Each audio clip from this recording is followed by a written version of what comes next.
राजधानी रायपुर में एक ज्वेलर्स शॉप की पहली वर्षगांठ के अवसर पर टीवी अभिनेत्री श्वेता तिवारी ने शिरकत की। इस दौरान उन्होंने INS 24/7 से खास बातचीत में रायपुर के तेजी से हो रहे विकास और शहर की सकारात्मक ऊर्जा की सराहना की। श्वेता ने अपने करियर के उतार चढ़ाव साझा करते हुए कहा कि संघर्ष ने उन्हें और मजबूत बनाया। उन्होंने ये भी बताया कि अभिनय के व्यस्त शेड्यूल के साथ एक मां की जिम्मेदारी निभाना उनके लिए सबसे बड़ी प्राथमिकता है और परिवार प्रोफेशन के बीच संतुलन बनाकर आगे बढ़ रही हैं। टीवी की दुनिया से निकलकर राजधानी रायपुर की जनता के बीच पहुंच चुकी हैं श्वेता तिवारी जी। हम उन्हीं से सीधे बातचीत करेंगे। मैम, सबसे पहले तो रायपुर में आपका स्वागत है। नवकार ज्वेलर्स की एनिवर्सरी पे आप यहाँ रायपुर पहुंची हुई हैं।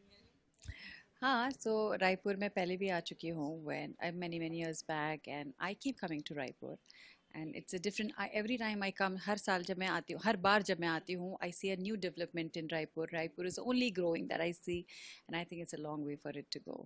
मैम, टीवी की दुनिया में आपने लंबे समय तक काम किया है, उसके बाद कुछ टाइम के लिए हॉल्ट भी लिया है। आने वाले समय में कब जो है वो इंडिया वासी आपको देखेंगे वापस स्क्रीन पे? देखिए, ये जो हॉल्ट है ये सिर्फ टीवी के लिए है, क्योंकि टीवी पे आजकल इतने ऐसा कुछ बन नहीं रहा जो मैंने पहले किया ना हो। जब तक कुछ नया नहीं आता, मैं सेम रिपीट करना, मतलब you can't repeat your jewelry again and again, you see.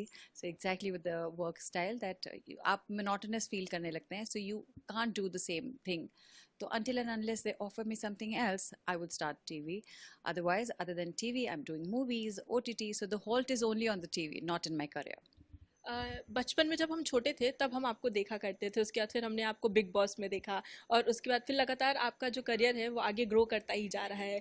Parenting को लेके आप क्या कहना चाहेंगी, क्योंकि एक्ट्रेस होने के साथ साथ आप एक मदर भी हैं और अपने बच्चों को भी बहुत अच्छे से संभाल रही हैं। सिर्फ पेरेंटिंग का ये है कि जैसे जैसे बच्चे आपके बारे में सीखते जाते हैं, आप भी बच्चों के बारे में सीखते जाते हैं।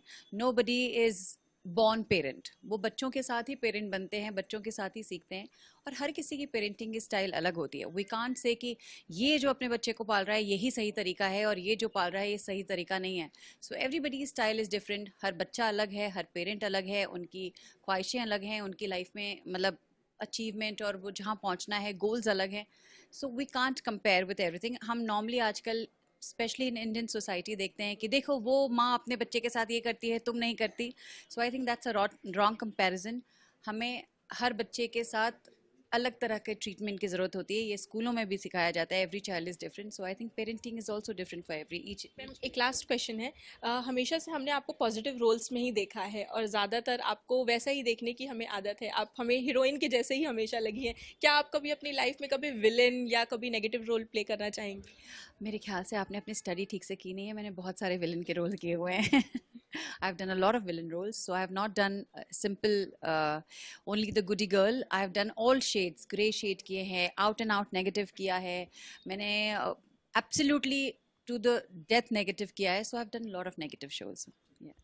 तो ये थी हमारे साथ श्वेता तिवारी जी, जिन्होंने INS 27 पे बताया कि किस तरीके से पेरेंटिंग के साथ वो अपना करियर बखूबी संभालती आ रही हैं। कैमरामैन सूर्यकांत गौतम के साथ मनीषा त्रिपाठी, INS 24/7 रायपुर।